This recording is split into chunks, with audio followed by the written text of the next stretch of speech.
Hi, this is JP, and I am going to be going over the Make workbench in SketchUp. And I just wanted to put this together to accompany the article in Make issue 10 so that if you had any questions about how to do it, you may find those answered by watching along.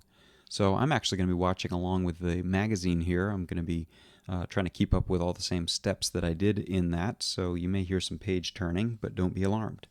Okay, so the first thing I've got SketchUp up and running, and now I'm going to go and head to the File, New, and that'll create a new scene. And the next thing I'll do is head up to the Window Model Info and change my units here in the unit category on the left, format at architectural. I'm going to switch that to fractional, and that'll just change the way that the numbers print out or are displayed. And I'm also going to change my precision down to, let's say, a 32nd of an inch, and that will affect the snapping. Okay, now I can close this down, and there are a couple of changes. You'll see I'm running SketchUp Pro rather than the free SketchUp, so I didn't have my little man standing in the middle of the scene when I started. You may have hidden him by now if you're doing the article in the magazine. Next thing I'm going to do is head to Styles, Windows Styles, and let me bring this over in front of the camera. And I'm going to edit this default style and adjust it, if I can find it, there we go, to have endpoints. And this will just allow your vertices to show up a little better. Okay, next thing I'm going to do is switch my camera view to a isometric view. Okay, and now we can start. I'm going to go up to my rectangle tool and drag this guy out. Click left mouse button, drag release, and now I'm going to type in the true dimensions. And I'm looking over here in the magazine, and they are 48 by 28. Press enter. Okay, you can see that resizes, and let me zoom in on that a little closer. You can see those little endpoints showing up there. That's why I had those guys turned on in the style, so they're easier to see. And now I'm going to go to the push-pull tool, and you'll see I'm going to use some of these icons that are on my screen rather than going to the menu for all of them. And now I'm going to hover over that face and drag that up. And the distance here is 36 inches, and release. Okay. Next thing I'm going to do is grab the little tape measure tool and come in close up here to the bottom left corner and drag out a 3-inch mark. Okay, and that little mark is going to be snappable when I grab this rectangle tool. So I know I'm starting 3 inches out, and the dimension on this one is 42 by 34. So 42, 34, got it, release. And now I'm going to go back to that push-pull tool, and I'm going to drag until I see that snap, bang, release, and it just carved that section out. Great, now I'm going to run in here and throw in a mark 2.5 inches in, and I'll type that one, 2 1/2, press enter. Okay, now I have a little pencil mark there, and I can go back to the rectangle tool, drag that up, and let's see, the dimension I wanted to get there to be exact is, I'm looking, 42 by 34. Okay. That can't be right. No, 23 by 34. Okay, so actually it's out of order. 34 and 23.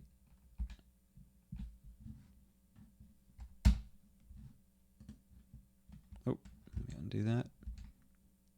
Drag that up. 34, 23. There we go. And now I'm going to push-pull that guy out. Alright, and bring this over and do the same thing. Drag out 2.5 inches. And then 42 and 23 and 34, so 34, 23. we go. Push pull that out. Okay, so now we've got the basic form, and it's cut out looking nice. Next thing, we'll add this little pegboard back here for storage. So I'm going to use the line tool. It's this little pencil guy. And come in here. And you can see that as soon as this highlights to red, if I hold down Shift, I can, let me start that over again. Click, and when I hold Shift to get that thick line there, that means that it's going to constrain to that same direction that I was heading before I pressed Shift. Okay, so I've got a little line drawn on the back there, and I can push pull this guy up. And let's see, checking the article for a dimension. I did that at 16 or so inches. There we go. Okay, this guy's looking pretty good. And the next thing we're going to do is use this rough model as a guide for creating the design engineering model. So this one is more conceptual. In reality, you'd probably do this a lot looser. You'd kind of grab and drag and pull up and start cutting things out. And you wouldn't worry about those dimensions. Since I'm doing that for a magazine article and for you to be able to follow along, I had to be a bit precise about it. But this is what my rough models often look like, is just kind of testing things out and roughing out the proportions or the massing of things. Okay, so I'm going to delete all that stuff there. And now I'm going to bring in the layers, and this layer, I'll call it the rough, and I'll also add another layer that's going to be engineering. Okay, close that. Okay, all of this, if I head to my outliner, bring that up. If I group this stuff together, get a group, and you can name these in the outliner. So rename, call that rough group. Okay, one advantage of that being a group is it's single selectable now. Also means that if I go and grab my paint bucket tool here and grab a transparent color,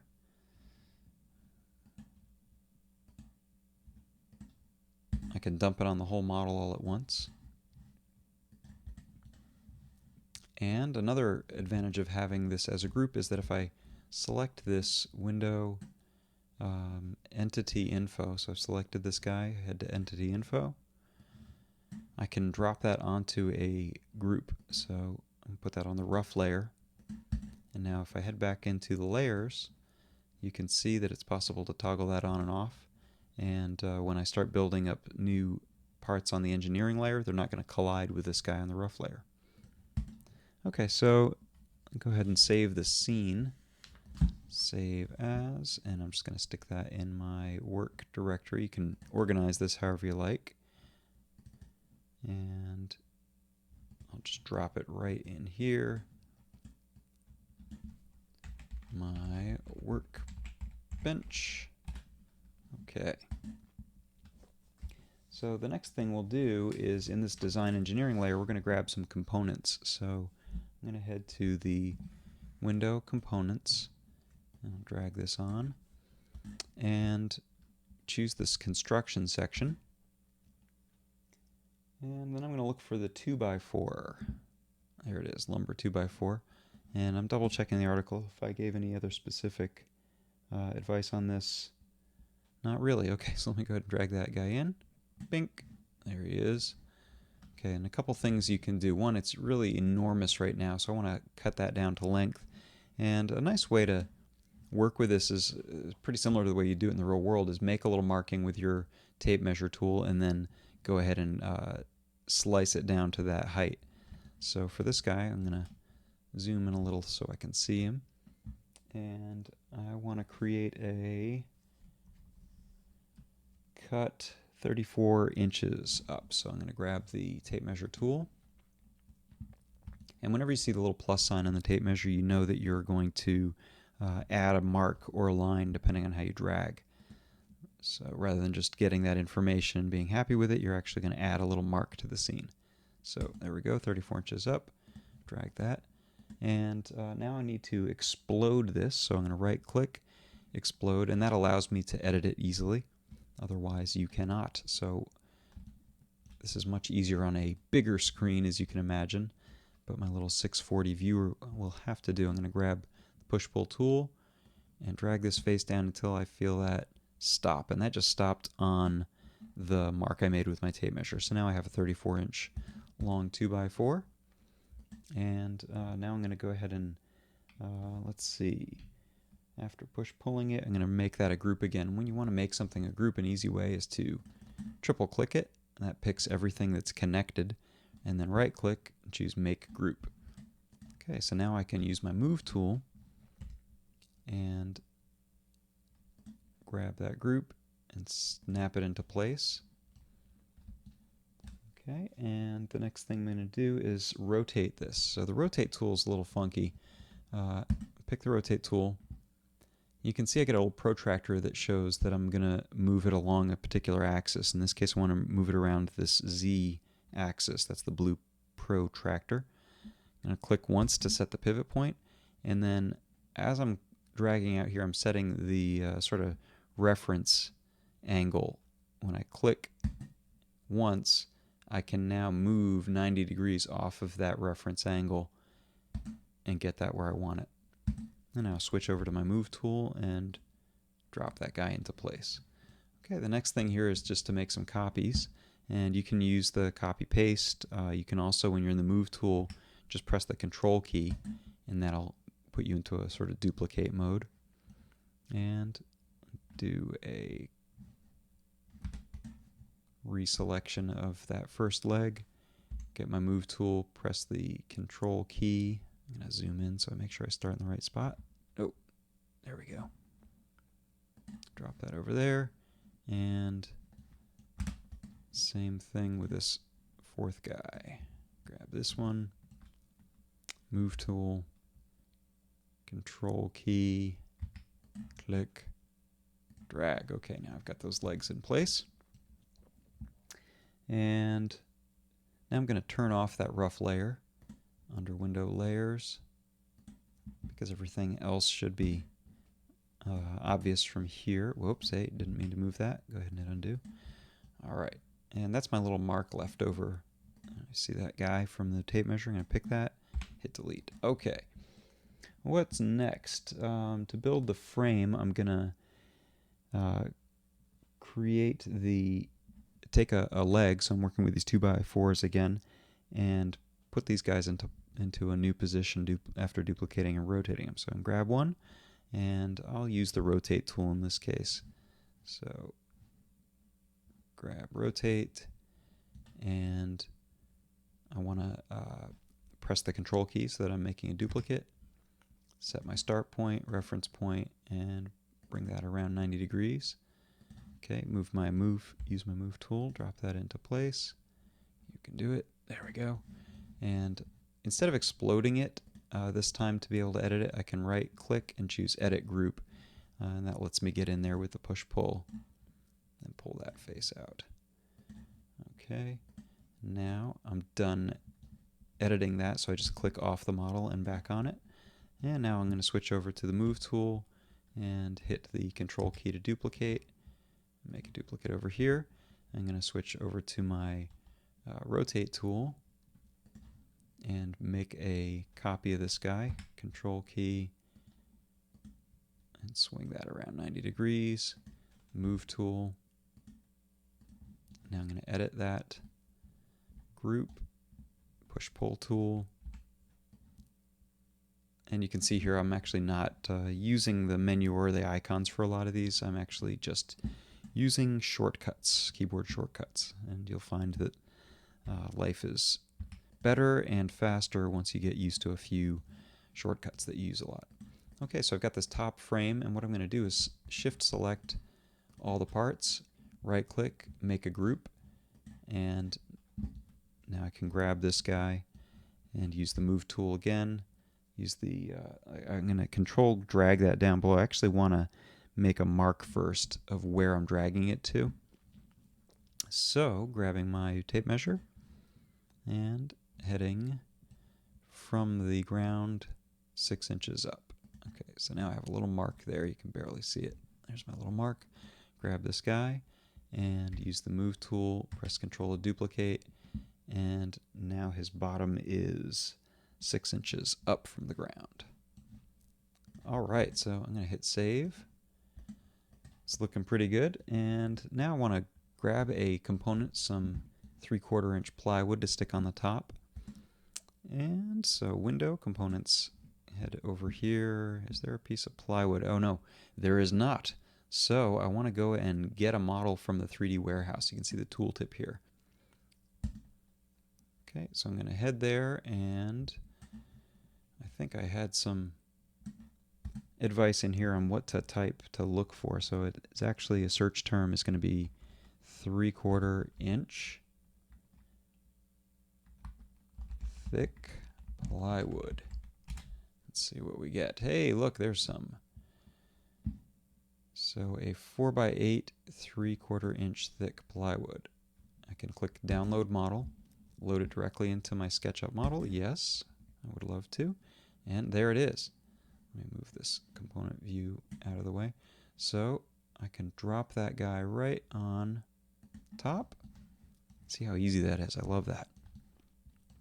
One thing I love about SketchUp is that all these models tend to be built at real-world one-to-one scale, which isn't always the case with other 3D modeling packages. If you go and search for models out there, they tend to be a random scale. So in SketchUp, you are usually going to be able to grab stuff and throw it right into the scene if you're modeling at scale. Okay, so I've got that guy push-pulled down to size, and I'll go ahead and duplicate that to make a super awesome thick workbench top. There we go. Let's save that again just because I'm paranoid. Another way to do this is to use a door. If you have a solid core door, extra one laying around, like I do because I'm doing some work on the house right now, that's another great way to make a workbench top, is just to hack the door down to size. Okay, and last piece is going to be the pegboard on the back. So again, I'm going to go to the warehouse and get a model. And search term this time is what? It is 1/8 inch plywood. 1/8 inch plywood. Yeah, hey, there is some. Perfect. Grab that and download it. Get model, download directly into the scene. Hey, look, there it is. So I've got a little piece. Let's see if I can get that guy and point in the component. Great. So there it is. It's just a little bit tall. I want to hack that down to size. Again, I can use the tape measure, and I'm going to bring that to be 16 inches above the workbench. So starting here and head up 16. You can do it. Oh, 16 inches. There it is. Edit the model, or component in this case. Drag out and get one of these tall top-down angles. Let's see if I can actually hit that face on the top. It might be tricky. No, I don't have it. Undo. Yeah, it's pretty tough. Oh, I see it. The trick here will be to see it and drag it down to that 16-inch mark. There it is. Okay, and I also wanted to bring the bottom down about 4 inches below. And here I can actually, as I'm pulling, just look for that distance measure. There we go, 4 inches. So I've got my pegboard built. And that is all. So I'm going to go ahead and save the model there. And the last couple things that I did in the tutorial in the magazine were to add dimensions. So you can do these heading to Tools, Dimensions, and then you can either click and drag on an edge, or you can click and drag from a point to a point. So here you can see I've got a measurement laid out, and so you can have fun and run around, do those all over the model in a way that makes sense to you, so that when you go and print it out, you have ready-made instructions to bring to start cutting your wood. And the other couple of things I did here were just for fun and to make stuff look cool. I can head to the shadows window and display some shadows on this. Makes it read a little bit better. You can also adjust the date and the time of day to push that shadow around. And then I also have a lot of these styles here I like to use. And actually in Google SketchUp 6 you have a bunch more styles than we used to have. So if I head to the sketchy edges, there's lots of cool ones in here, like a sketchy crayon. It gives you this fuzzy workbench. This stuff is pretty cool.